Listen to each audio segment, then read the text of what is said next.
ومن يضلل فلا هادي له وأشهد أن لا إله إلا الله وحده لا شريك له وأشهد أن محمدا عبده ورسوله أما بعد وإن خير الحديث كتاب الله وخير الهدي هدي محمد صلى الله عليه وسلم وشر الأمور محدثاتها وكل محدثة بدعة وكل بدعة ضلالة وكل ضلالة في النار.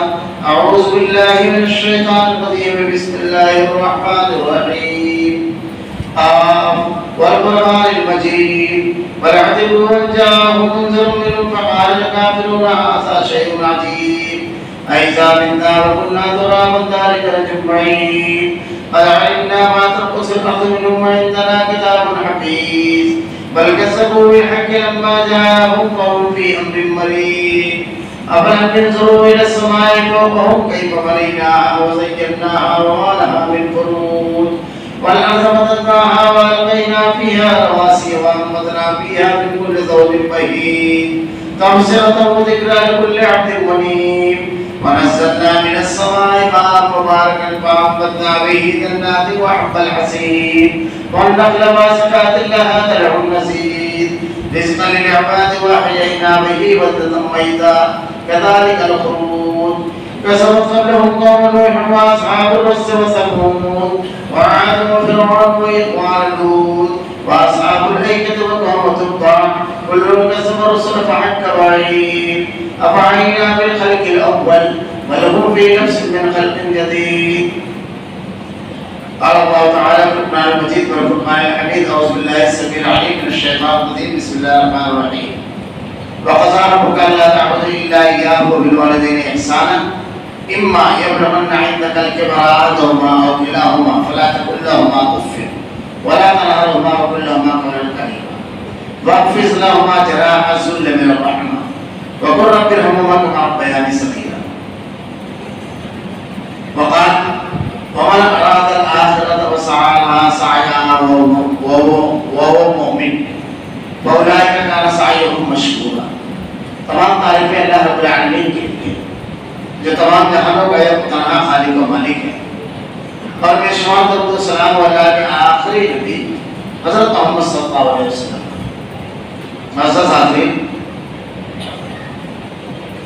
اس دنیا کے اندر اللہ رب العالمین نے ہر چیز کے لیے کچھ ضابطے کچھ قوانین متعین فرما دیے اور ان ضابطوں اور ان قوانین کے خلاف جو اللہ نے متعین فرما دیے نہ کوئی چیز ہوتی ہے نہ ہو. وَلَن تَجِدَ لِسُنَّتِ اللَّهِ تَبْدِيلًا. اللہ کی سنتیں جو ہے اس میں کوئی تبدیلی نہیں. ہر چیز کا اللہ رب العالمین نے ایک ضابطہ مقرر کر دیا ہے. اللہ رب العالمین نے وہی ضابطے کے تحت ہدایت، کامیابی، آخرت سب کو اسی ضابطے کے تحت رکھا ہے. اللہ رب العالمین نے ارشاد فرمایا کہ اگر آدمی کو ہدایت چاہیے والذین جاہدوا فینا لنہدینہم سبلنا، جو لوگ ہمارے راہ میں کوشش کریں گے ہم نے ضرور ہدایت دیں گے.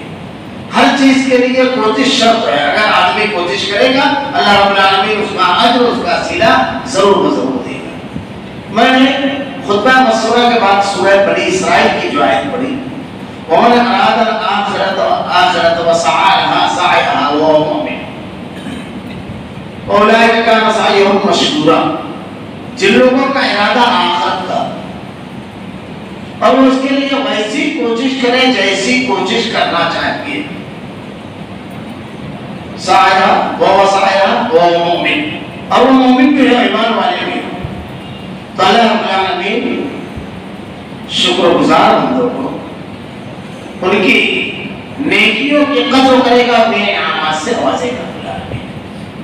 اس ایک آیت کے اندر اللہ رب العالمین نے کئی چیزیں بیان فرمائی کہ اگر کوئی شخص آخرت میں کامیاب ہونا چاہتا ہے تو دنیا کے اندر اس کے اعمال و افعال، اس کا طرز حیات، اس کی پوری زندگی اللہ کی نازل کردہ ہدایت یعنی شریعت کے مطابق ہونا چاہیے، تبھی وہ آخرت میں کامیاب ہوگا. اور یہ کرنے کے لیے اس کو کوشش کرنا ہے، جدوجہد کرنا ہے، کیونکہ اللہ رب العالمین نے جو احکامات دیے ہیں، جو اللہ رب العالمین نے قوانین بیان فرمائے ہیں، اس میں بہت سارے امور ایسے ہیں جس پہ صبر کی ضرورت ہے. ہر مرحلے میں شیطان کی رکاوٹیں بھی اسے دور کرنا ہے اور خوب نیک عمل کرنا ہے. جو کوشش کرے گا, یہاں یہ بات واضح ہو جانا چاہیے کہ جو چیزیں بیان فرمائی ہیں 3 شرطیں سمجھ کے ہوتی ہے اس کو بیان فرمائی ہے اللہ رب العالمین نے. پہلی چیز تو یہ کہ جو کوشش کرے گا, اللہ رب العالمین نے دوسری جگہ ارشاد فرمایا سارعوا سابقوا لبوا دوڑو اس جنت کی طرف جس کی وسعت زمین اور آسمان سے بڑھ کر, یعنی بندہ مومن کو اس کے لیے کوشش کرنا, اس کے لیے جدوجہد کرنا, اس کے لیے ہر وقت فکر مند ہونا. کوئی آدمی اگر یہ چاہے گا کہ دنیا میں چاہے جیسی زندگی گزارنے میں اور کسی کا دامن پکڑ کر کے ہم جنت میں چلے جائیں گے تو اللہ نے ارشاد فرمایا ولا تزر وازرۃ وزر اخرى, کوئی کسی کا بوجھ اٹھانے والا نہیں ہے. اس آیت سے یہ بات پرت ہوتی ہے جو یہ سمجھتے ہیں کہ کسی کا دامن پکڑ کے یا کوئی شخص بغیر عمل کے جس کو چاہے اپنی مرضی سے جنت میں لے کر چلا جائے. مشہور حدیث ہے اللہ کے نبی صلی اللہ علیہ وسلم کی, اپنے پورے خاندان کے لوگوں کو جمع کر کے ارشاد فرمایا کہ میں تمہارے وہاں کوئی کام نہ سکوں.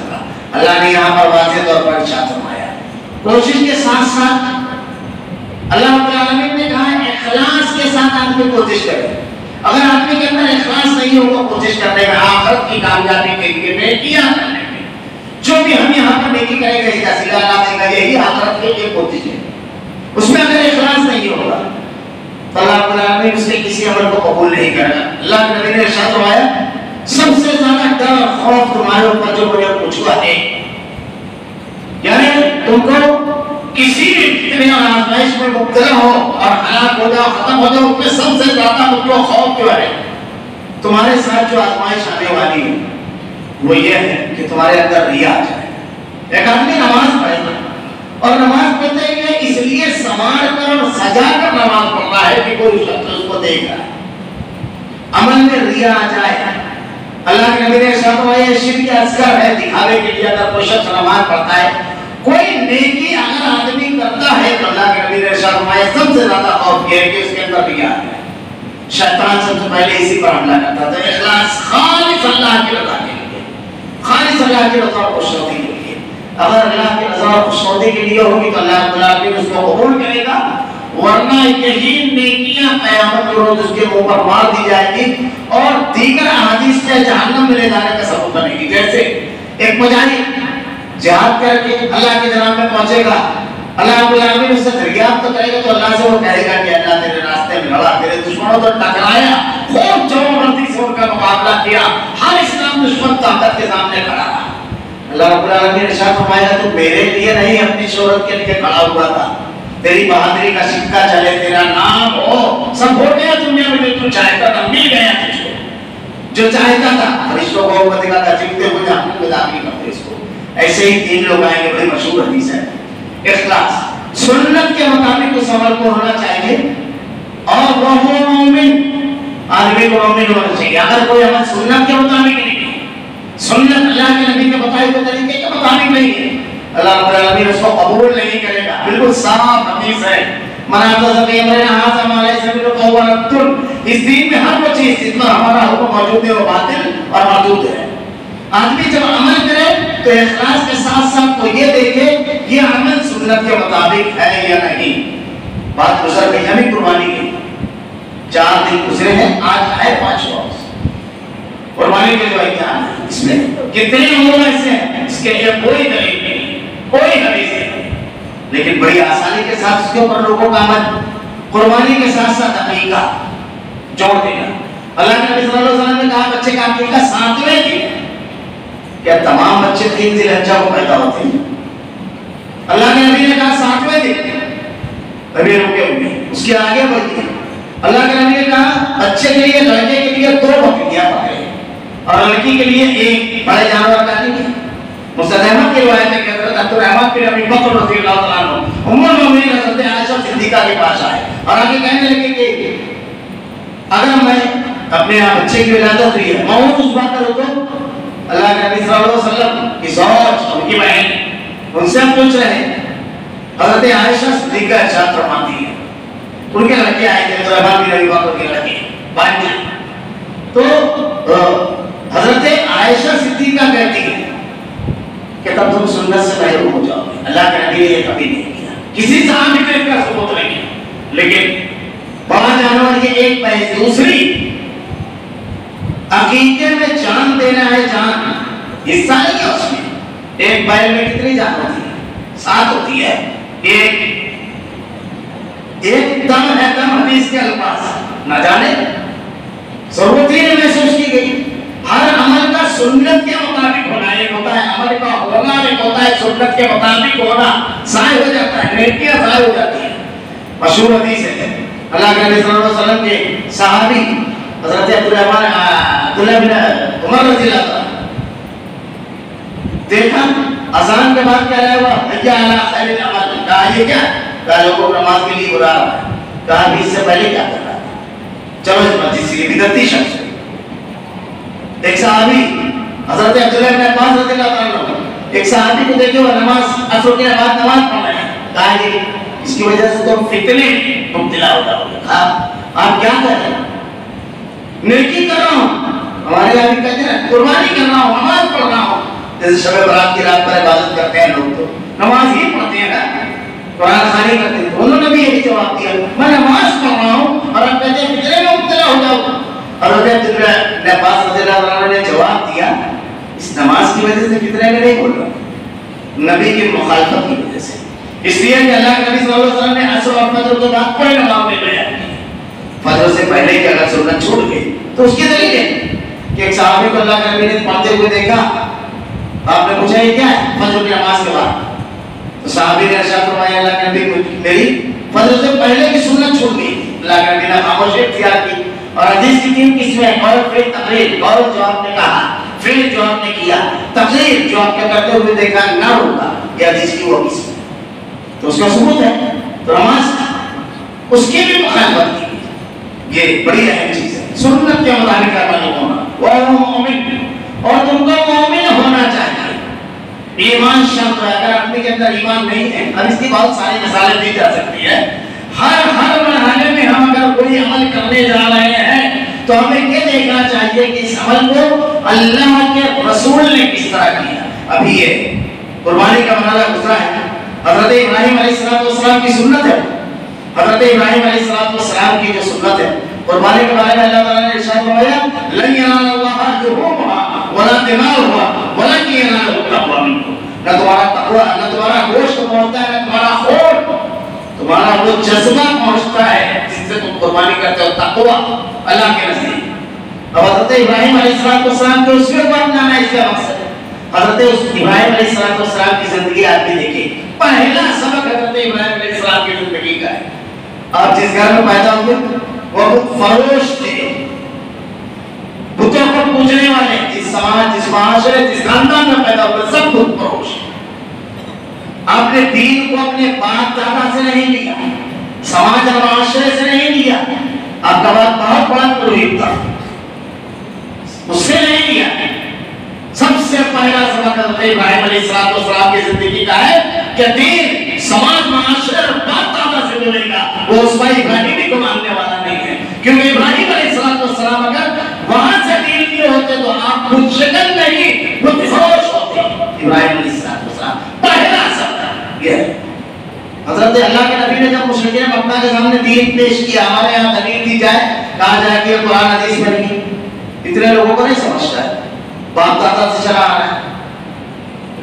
عام سا سبق قرآن میں بہت واضح انداز میں کہا گیا ایسے لوگوں کے بارے میں جو یہ کہیں کہ قیامت روز اللہ کو کیا جواب دے گا، واضح طور پر کہا گیا. حضرت ابراہیم علیہ السلام کا پہلا باپ دادا سے مشرکین مکہ کو جب اللہ کے نبی نے دعوت دی تو کیا کہا انہوں نے جواب میں؟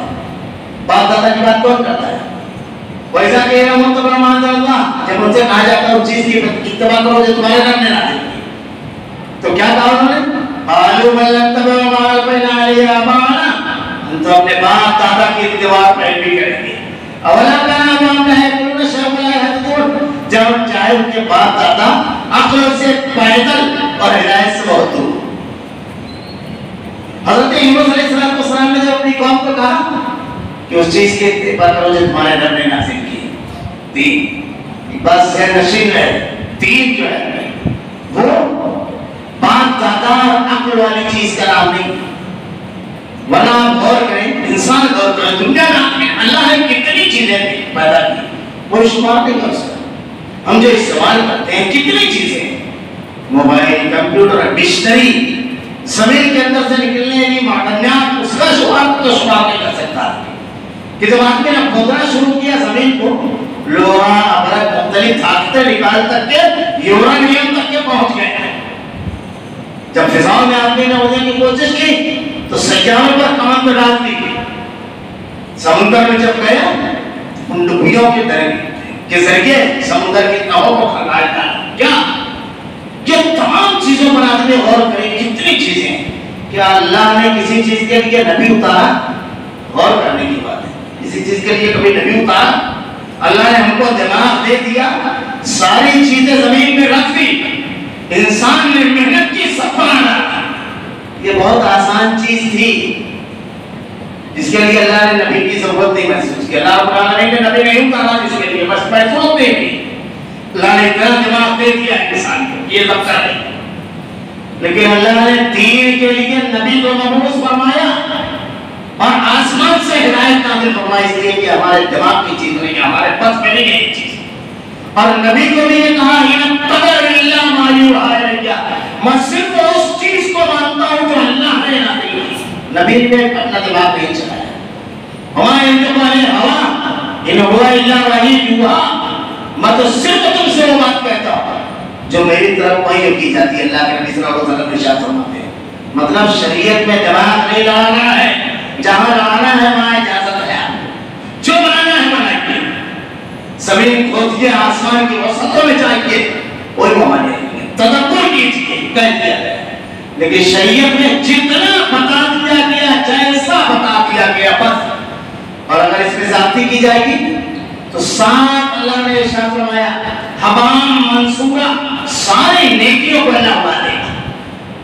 ومن یبتغی غیر الاسلام دینا فلن یقبل منہ وهو فی الآخرۃ من الخاسرین، اللہ اسلام کے علاوہ کسی اور دین کو قبول نہیں کرے گا۔ بہت سارے لوگ اسلام کے نام پر بہت سارا دین لے کر جائیں گے۔ ومن یبتغی غیر الاسلام دینا فلن یقبل منہ، کسی دین کو قبول نہیں کرے گا اللہ رب العالمین۔ واضح طور پر اللہ کے نبی صلی اللہ علیہ وسلم نے ارشاد فرمایا کل بدعت ضلالہ کل ضلالۃ فی النار، دین میں ہر نئی چیز بدعت ہے، ہر بدعت گمراہی ہے اور ہر گمراہی کا ٹھکانہ جہنم ہے۔ واضح طور پر تو شریعت کے معاملے میں، دین کے معاملے میں اللہ کی نازل کردہ وحی دلیل کا ہونا ضروری ہے۔ اور ایک عجیب و غریب بات ہے، میں اکثر خطبے تقریر میں بھی کہتا ہوں کہ ہمارے یہاں عجیب مزاج ہے، لوگ کہتے ہیں وہی سب میں نہیں پڑھتا۔ ارے اختلافی مسئلہ یہ علماء کا اس سب میں نہیں پڑھتا، حالانکہ حقیقت میں اس کی زندگی ایسی نہیں ہوتی، ورنہ ایک پلیٹ سارا اگر ہوتے ساتھ اس کے سامنے ڈبل نمک والا رکھ دیا جائے تو یہ نہیں بولے گا یار اس میں نہیں پڑھتا میں۔ دیکھا ہے کیا آپ نے کسی آدمی اتنے عدد نمک وقت میں نہیں پڑھتا، ایک پلیٹ سارا نہیں چلتا اس کو، اگر 6 نمبر چپل پہنتا ہے اس کو 8 نمبر دے دیا جائے یا 5 نمبر تو لے گا، یہ سب میں نہیں پڑھتا چھوٹا ہے کہ بڑا ہے۔ ایک پلیٹ سالن میں کوئی سمجھوتا نہیں کرتا ہے، چھوٹی چھوٹی چیز پر، اور اللہ کا دین اتنا غیر رحم ہے، استغفر اللہ نعوذ باللہ ثم استغفر اللہ، اتنا غیر رحم آدمی نے اس کو سمجھ لیا کہ اللہ بالکل اس کو چھوڑ دیا، اس میں نہیں پڑھتا۔ اللہ نے کہا وما خلقت الجن والانس الا لیعبدون، ہم نے جنوں اور انسانوں کو اسی کے لیے پیدا کیا، عبادت کے لیے۔ مقصد حیات جو ہے اس کے بارے میں یہ جملہ ہے، آدمی کو سوچ کہتے ہوئے دل کانپ جانا چاہیے۔ رب العالمین کے بارے میں یہ جملہ کہا ہے، ٹیلر کیا کپڑا سلانے کے اس نے 2 انچ چھوٹا کر دیا تو نہیں بولتا ہے میں سب میں نہیں پڑھتا، وہاں سمجھوتا نہیں۔ اور دین کے معاملے میں اللہ کے دین کو سب سے زیادہ غیر ضروری اور سب سے زیادہ بے حیثیت سمجھے استغفر اللہ ثم استغفر اللہ، غور کرنا چاہیے وہ مومن، اور ان کو مومن ہونا چاہیے۔ ایمان شرط ہے، اگر ایمان نہیں ہے اللہ کسی نیکی کو قبول نہیں کرے گا، کسی عمل کو قبول نہیں کرے گا۔ یہ شرطوں کے ساتھ کوشش کر رہا ہے۔ میں نے اس کے بعد اصل جو آیتیں ہیں جس پر خطبہ دینا چاہتا تھا کہ وقت ہو چکا، میں صرف ترجمہ کروں اس کا۔ اللہ رب العالمین نے جب یہ کہا ہے کہ جنت کی طرف دوڑو لٹکو، ہر انسان کو اس کے لیے کوشش کرنے کا حکم دیا ہے، تو رحیم و کریم رب نے ہر انسان کے اطراف میں جنت حاصل کرنے کے ذرائع دے دیے، کیونکہ ذریعے کے بغیر مقصد حاصل نہیں ہوتا، تو وہ جو کوشش ہے وہ ہر آدمی کے پاس ہے۔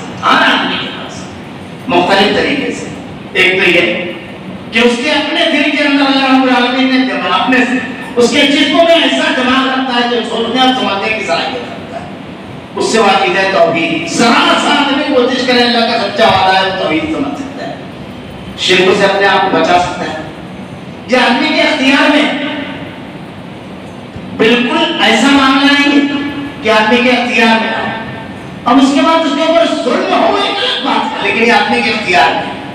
اور جب آدمی اپنے اختیار کو استعمال کرتا ہے تو بڑی سے بڑی قوت کے لیے ٹکرایا جاتا ہے، اپنے مفاد کے لیے، اپنی اولاد کے لیے، اپنی عزت کے لیے. اللہ کے لیے آدمی کو نہیں ٹکرانا ہے پوری دنیا سے. یہی اللہ کے نبی نے کہا اور قتلتا اور غرقتا، چاہے قتل کر دیے جاؤ چاہے چلا دیے جاؤ، شرک بنا. یہی اللہ کے نبی نے ارشاد فرمایا. ساری قوتوں سے رکھا ہے اختیار میں عبادت آدمی کے اختیار میں. تو نماز پڑھے، روزہ رکھے، کوئی اس کو زبردستی کھلائے گا نہیں، نماز کے لیے دروازے پر کوئی روکے گا نہیں، سب اختیاری چیزیں ہیں. آج کے حالات ایسے ہیں الحمدللہ. مصیبت آئی تو تکلیف میں نہیں پڑھنے دیا بھی تو آدمی پڑھ سکتا ہے. اللہ کے نبی صلی اللہ علیہ وسلم تو سجدے کی حالت میں آپ کو بہت ڈانٹ دی گئی. حالت جن میں نماز کا حکم تھا اس وقت صحابہ کرام نے چھپ کر دار ارقم میں عبادت کی. حصول جنت کے ذرائع عبادات کے ساتھ ساتھ اس کے قریب ہے. میں نے خطبہ مسنونہ کے بعد جو آیتیں تلاوت کی تھی اس میں یہی ہے وَقَضَىٰ رَبُّكَ أَلَّا تَعْبُدُوا إِلَّا إِيَّاهُ وَبِالْوَالِدَيْنِ إِحْسَانًا. اللہ نے تم کو حکم دیا ہے اللہ کے ساتھ کسی کو شریک نہیں کرنا ہے، اللہ کے اکیلے عبادت کرنا ہے. توحید. اس کے بعد والدین کے ساتھ اس نے سلوک کی جنت. اللہ کے نبی صلی اللہ علیہ وسلم کے سامنے ایک صحابی آتا ہے، اللہ کے نبی میں آپ کے ہاتھ پر بیعت کرنا چاہتا ہوں، جہاد اور ہجرت سب کچھ اللہ کے دین کے لیے چھوڑ کر نکل جاؤ اور سب کچھ جا دو اللہ کے دین کے لیے حتیٰ کہ جان بھی. اللہ کے نبی نے کہا ہے کس لیے کہا نجات کے لیے رب العالمین، اللہ کی رضا اور خوشنودی کے لیے رب العالمین سے. اللہ کے نبی نے کہا تیرے ماں باپ میں کوئی ایک ہے؟ پہلا جملہ تو کہا یا دونوں؟ انہوں نے کہا دونوں. کہا جا کر کے ان کی خدمت کر. صحیح بخاری کی روایت، جا کر کے ان کی خدمت کر اللہ تم کو جنت دے گا. اللہ کے نبی صلی اللہ علیہ وسلم نے ارشاد فرمایا لعنت ہو اس شخص پر جو اپنے والدین کو بڑھاپے میں پائے اور اپنے آپ کو جنت کا مستحق نہ بنا پائے، لیکن ان کی خدمت کرنی. والدین کی ہر آدمی کے گھر میں ہوتی ہے. اب یہ مستقل عنوان ہے والدین کی اطاعت اور فرما برداری. دنیا میں ہم کامیابی چاہتے ہیں، والدین کی اطاعت اور فرما برداری کرو تو خوش رہیں. ایسا آدمی کا عمل اپنے ماں باپ کے ساتھ ہونا چاہیے کہ دل سے دعا نکلے. حادثہ اور تکلیف، ناکامیاں راستہ بدل جائے گی، کامیابی گھر کا پتہ پوچھے گی. ہمارے یہاں اکثر کہتا لوگ کہتے ہیں حضرت دعا کیجیے. بالکل بولنا چاہیے، نیک آدمی کو بولنے کا حدیث کو. لیکن اگر ہم نے والدین کی خدمت کی، والدین کو راضی رکھا، انہوں نے دل سے دعا دے دی، اللہ تعالیٰ اللہ کے نبی نے ارشاد فرمایا 3 لوگوں کی دعا اللہ رد نہیں کرتا. اس میں اولاد کے حق میں والدین کی، یہ ہر والدین میں ہے. والدین کی اطاعت اور فرما برداری بڑی اہم چیز ہے. اللہ کے نبی سے ایک صحابی نے سمیٹ دو اس کو. اللہ کے نبی صلی اللہ علیہ وسلم سے ایک صحابی نے پوچھا اللہ کے رسول میرے والدین حسین رضی اللہ عنہ. کہا اللہ کے نبی میرے والدین دنیا سے رخصت ہو گئے، اب کیا حکم ہے میرے لیے؟ میں ابھی بھی کچھ کر سکتا ہوں ان کے لیے؟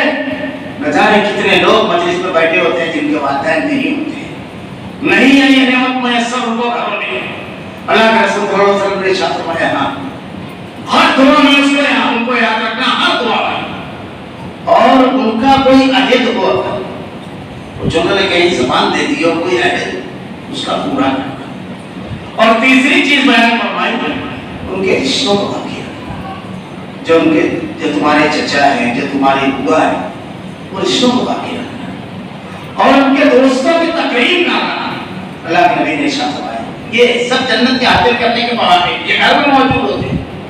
دل کاٹ کے کبھی کبھی کرنا پڑتا ہے کہ تمہیں چچا کا رویہ ایسا رہتا ہے، بوا کا رویہ ایسا رہتا ہے. لیکن میں اکثر کہتا ہوں دیکھیے دنیا میں ایک رشتہ ہے جو ہم بناتے ہیں، بیوی کا ایک رشتہ، ورنہ یہ سارے رشتے ہیں چچا، ماموں، نانی، خالہ، یہ سب اللہ کے دیے ہوئے، اللہ کے دیے ہوئے رشتے ہیں.